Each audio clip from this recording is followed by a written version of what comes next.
Hello there, my lovely lovelies, and welcome to haQ. Now, I want to start out by highlighting the biggest selling points of the iLoud sub. It's a big sounding sub with a small footprint that can, with the built-in ARC system, calibrate your existing studio monitors. And that's pretty wild for the price. I mean, as far as I know, there are no other similarly priced subs that actually does that. The sub delivers with an ARC mic. And after registering the sub on the IK Multimedia webpage, you can download the ARC software with no extra charge. You just hook all of that stuff up, do your calibration, which doesn't take that long,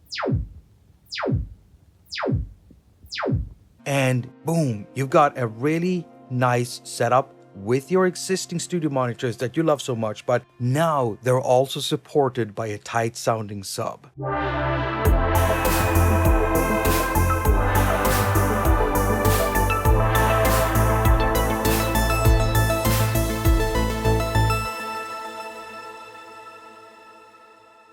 Okay, so I've had about a decade-long working relationship with IK Multimedia, but I've actually used their products for longer than that.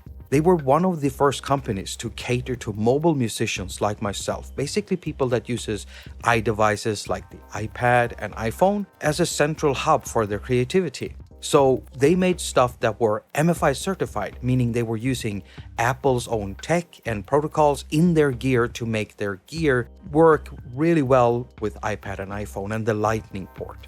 So it's natural for me to gravitate towards a company like that. Now, after some time, a relationship developed where they would send me gear for review, and even though I haven't actually reviewed all of it, they're still willing to work with me, which is pretty unique in this space. Now, I've done a couple of sponsored videos for them. I've also made tutorial videos for them that are available on their YouTube page, and I've even done paid field jobs for them. I've also met some of the people working for IK Multimedia in real life, and I've also become friends with some of them. So it would be safe to say that I'm most likely positively biased towards them and their products. Now, with all of that said, I also want to point out that I probably wouldn't be keeping on working with the company if they didn't deliver good stuff. And if you have a look at what I actually use on a daily basis in my creative work here in the studio, you'll see that a lot of my fav gear is basically made by IK Multimedia. Now, before I begin sharing here, I want any beginners in the audience listening up really closely now. The iLoud sub and the ARC system was made in a way where you can calibrate any other brand's speakers together with the sub. So even though I am using IK Multimedia speakers as satellites, and that's what I'm testing with, that's what I'm using in the studio, well, you don't have to. Now, after testing the sub for months, to me, it just sounds tight, controlled, and well balanced with my satellites, which are a pair of iLoud Micromonitor Pros. And thanks to how easy the system is to calibrate, I could even try a combo with the original iLoud micromonitors. And on top of that, I also tested with my iLoud MTMs. I just basically wanted to see the range of speakers that this little sub could support. So from my point of view, you got a pretty wide range of speaker sizes you could choose to pair up with the iLoud sub. But I do want to point out that I have been testing mostly with the iLoud Micromonitor Pros. And I'm also experiencing this new sound image that I have in the studio as better. The first thing that hit me was that my sound image was better, as in, I guess, more full. You see, the bass part of the sound, it was good before, but now it's totally enhanced, but without being overwhelming. It's balanced, it's tight, and the word that I keep thinking of is full, as if there was something kind of missing before. But what's interesting is that before I had the sub here, I wasn't really thinking like that. You know, I wasn't really complaining, I was happy. But now that I have it here and I'm testing with it, it's such an improvement, and I really can't see myself go back from this. And I could never go back to a studio that isn't ARC powered. It can only benefit you. The ARC system is pretty good at what it's doing.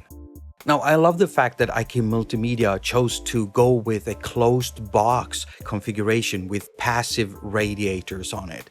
And that basically just means that the speaker box of the sub is closed up. There are no ports on it. And there are passive unpowered speakers here on the sides that helps moving those sound waves. It's pretty straightforward how it works. The speaker at the front is active, so it's powered, and when it moves, it's pushing and pulling on the air inside the box, and then the air is then pushing and pulling on those passive speakers on the sides. Yeah, it's really nice not having to deal with a ported sub, because a ported sub can easily start making blow sounds at higher SPLs because subs move a lot of air. One thing I really need to highlight is I had this one thing that really bothered me when I was trying to find a good position for the iLoud sub. You see, I have high functioning autism and ADHD, and I do a lot of stimming that usually happens, unfortunately, in my legs and in my feet. So I will do the knee shake a lot, and I will move my feet around a lot, and I will kick and do things that you don't want to do when you have a sub with no grills. And if you're sitting there thinking, well, Jakob, you just have to be careful. Shut up. No, because I'll show you something right here. This is a screenshot from YouTuber Starsky Car. He does a lot of reviews of hardware and stuff. He makes great content, but you can see how easily this can happen. Oh, no. And there are ways of dealing with this, of actually getting that bump out of the cone there. And if you read the comments, you can see that a lot of people have some advice about that. And I've even had to deal with that in the past myself when building speakers and handling them after I've mounted the elements into the box.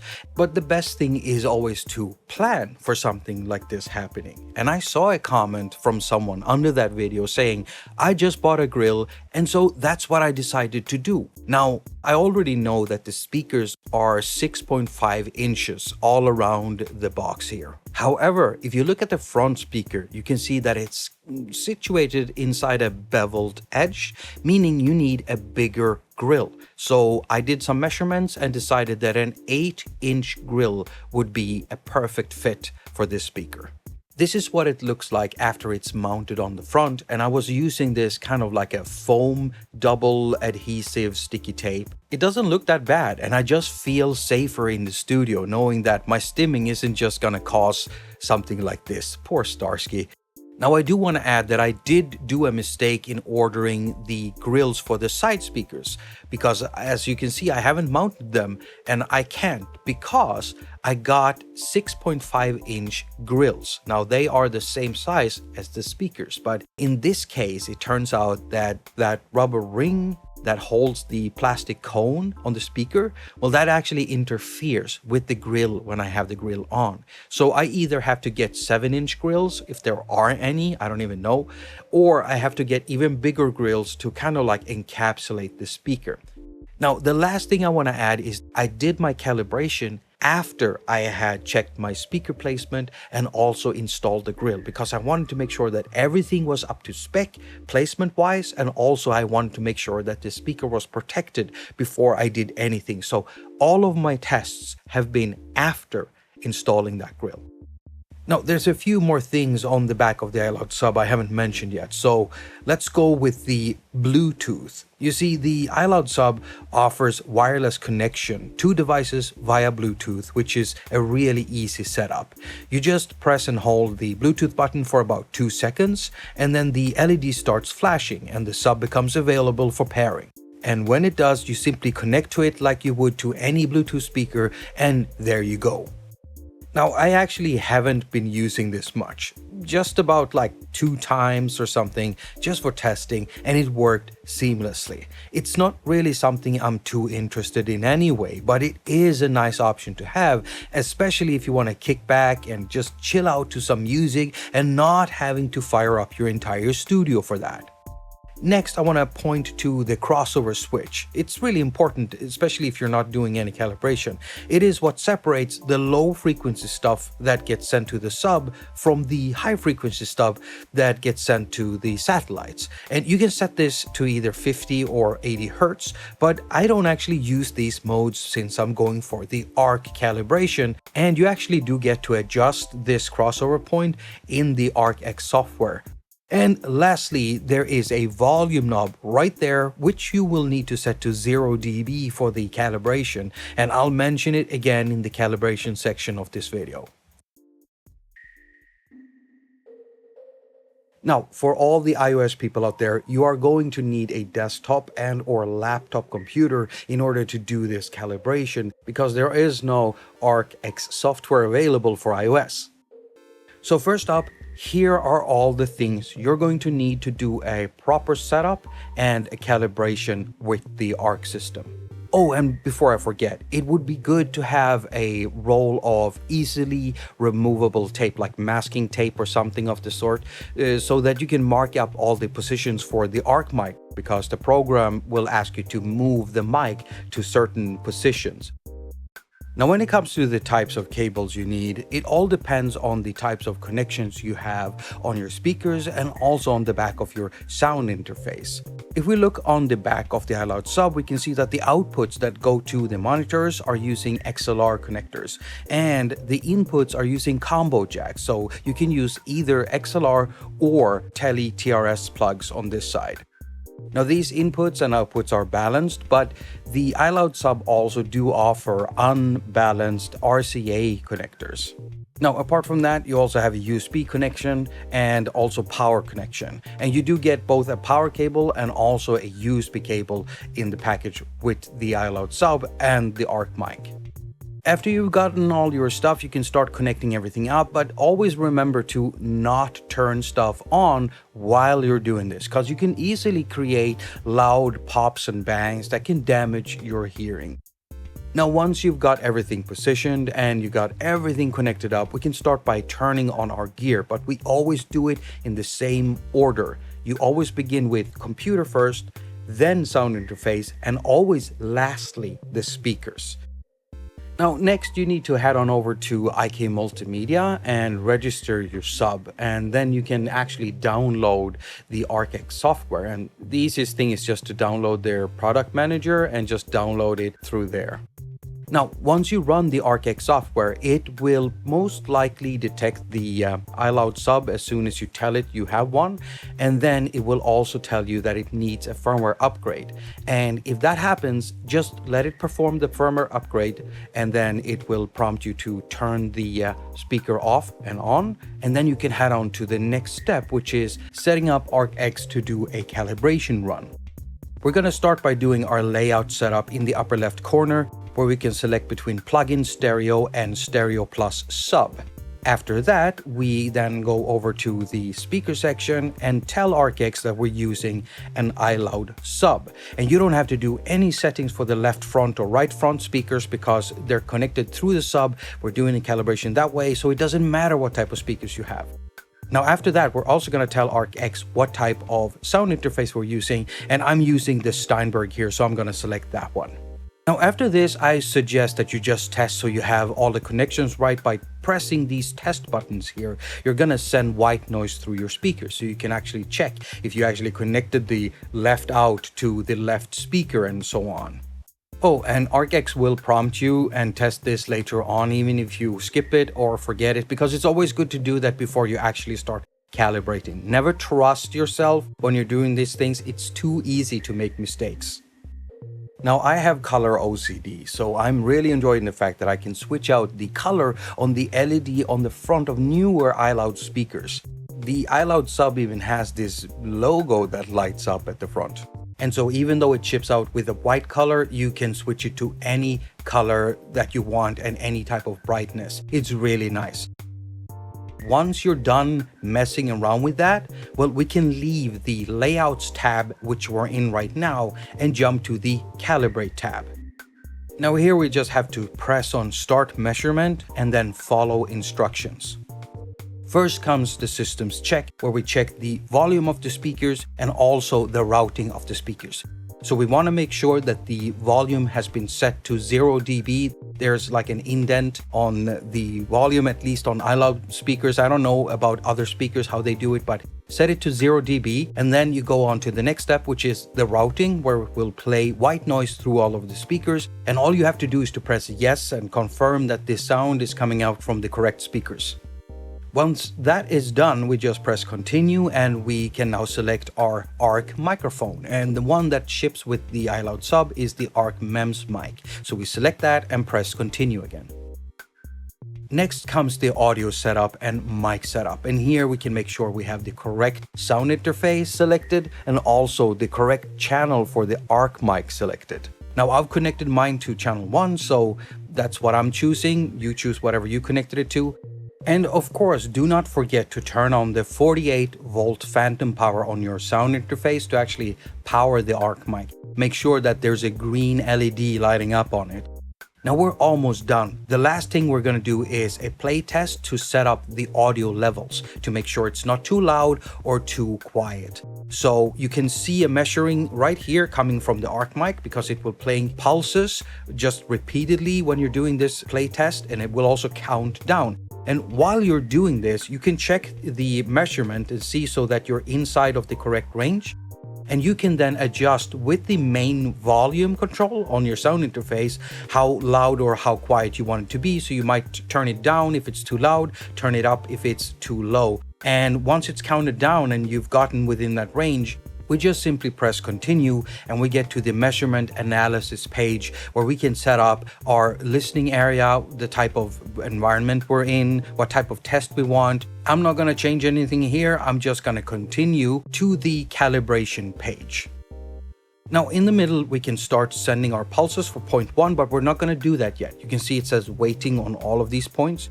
And to the right, we can see the positions of all of these points where we're going to have to move our mic to. And it's going to, of course, be mounted in a microphone stand with the mic, basically the top of it pointing up towards the ceiling. The height of the mic needs to be aligned with the height of your ears.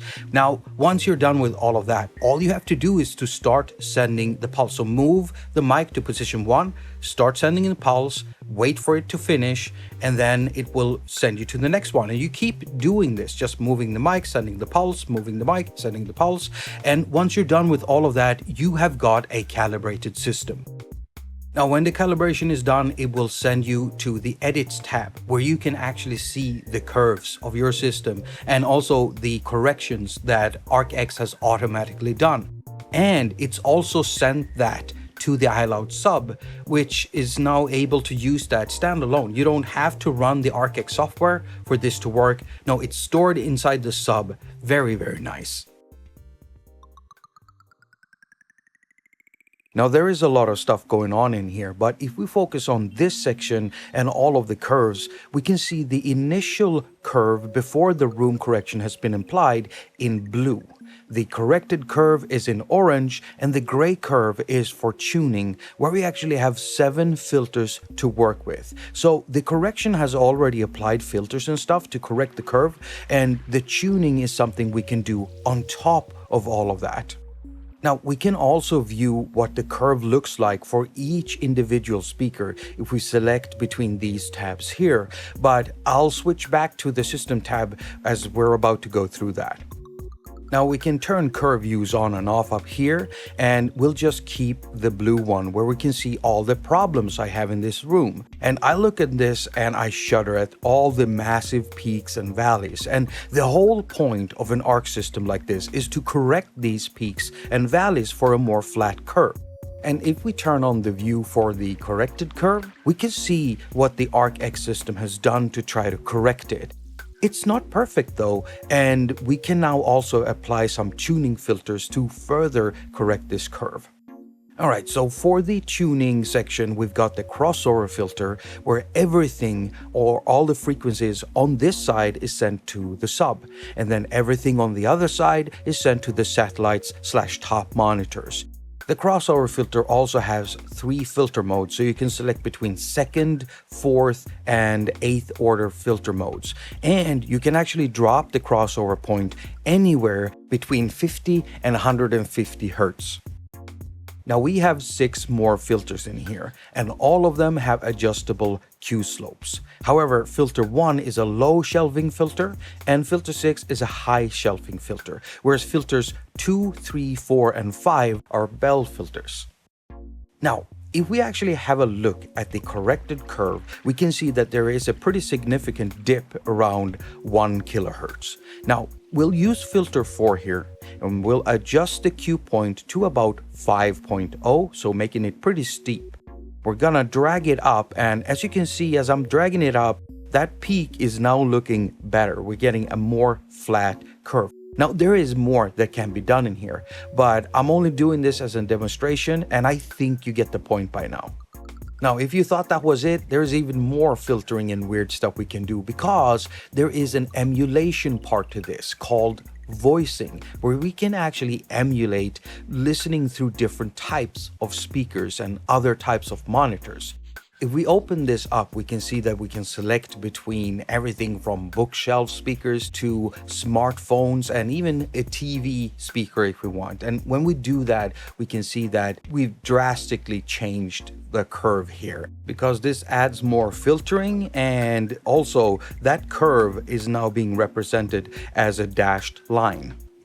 Now, lastly, we also have options for changing our target curve between flat, lively room, Dolby, and not only that, we can also change the intensity of the correction. Just look at the curve up here as I'm switching between these modes. It's doing a lot.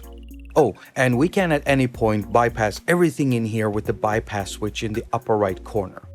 Now, once we're done with our adjustments, we can go to the Save Load tab and save our entire session as a file. And once that is done, we can go back and experiment as much as we want and just reload that save if we mess stuff up.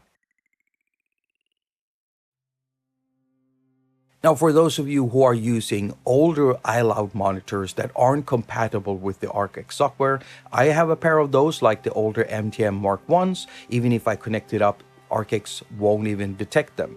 Do you really need to do a firmware upgrade or a factory reset or anything like that? Well, I checked in with my contact over at IK Multimedia, and she said that even if a factory reset isn't strictly necessary, it's still a safe way to make sure that the speakers don't have any previous or unintended settings active. Now, she also goes on to say that if the satellites are also connected via USB, and she's of course referring to the newer iLoud speakers that are compatible with ArcX. Well, in that case, ArcX automatically disables the onboard correction on the speakers, so there's no risk of overlapping corrections. Now, the third sentence here, if instead only the sub is connected via USB and the satellites are not, then a factory reset isn't required, but it definitely doesn't hurt either. It is true, for an ideal studio environment, you are going to need to do something to the room to correct for standing waves. It's why you won't find any straight angled walls or ceilings even in a studio, because strictly speaking, standing waves are a physical phenomenon and they're physically impossible to cancel out with just EQ tuning. And you know what? I don't have the money to do that in this room, nor do I even think that I would be able to, because I think the landlord wouldn't let me do it even if I did have the money. So what have I done? Because I have done something. Well, look at this pile of trash. You would probably say, well, for me, it's not trash, it's my stuff. And I keep this stuff here because once I placed it here, I realized that my listening environment was now much better. And why is that? Well, it was effectively breaking up certain standing waves I had in this room. Now, that together with the ARC system has done so much for me, and I would never ever want to go back to a time where I didn't have an ARC powered studio. So I'm suggesting to you, that you can treat your room in certain ways. You can put in bass traps, you can make your own panels, maybe put some on the wall, some angled ones. You don't have to do much. When you mix that together with an ARC system, you just can't go wrong. Yeah, the ARC calibration can only benefit you. And I'll say it again, there just aren't any similarly priced subs that does all of this. You get a great sounding sub with a small footprint that delivers with an ARC MEMS mic that with the ARC X software can calibrate both the sub and any reference monitors from any other brand. And that is pretty sick. Now, I'll put a link down to the iLoud sub in the pinned comment under this video if you want to go and check it out yourself. And I also want to say thank you to IK Multimedia for even giving me the opportunity of testing out this very awesome little box. And if you want me to send it back, no. To everyone else that has been watching, thank you so much. And you might want to do yourself a favor and press that like button because, it feels good to make someone else happy. And when you press that like, you're making my mom very happy. You don't hate moms, do you? Press the like if you don't hate moms. I also want to say a big thank you to all of my patrons who stuck with me even through hard times, and also a massive thank you to our Discord members and also our Discord mod. It's a really, really nice little place to, be in. I just love it so much. And you can also join up. Anyone can join, link down there in the pinned comment together with everything else. Yeah, as usual, I wish you a very productive week. Now go finger all of your stuff and have a lot of fun doing it.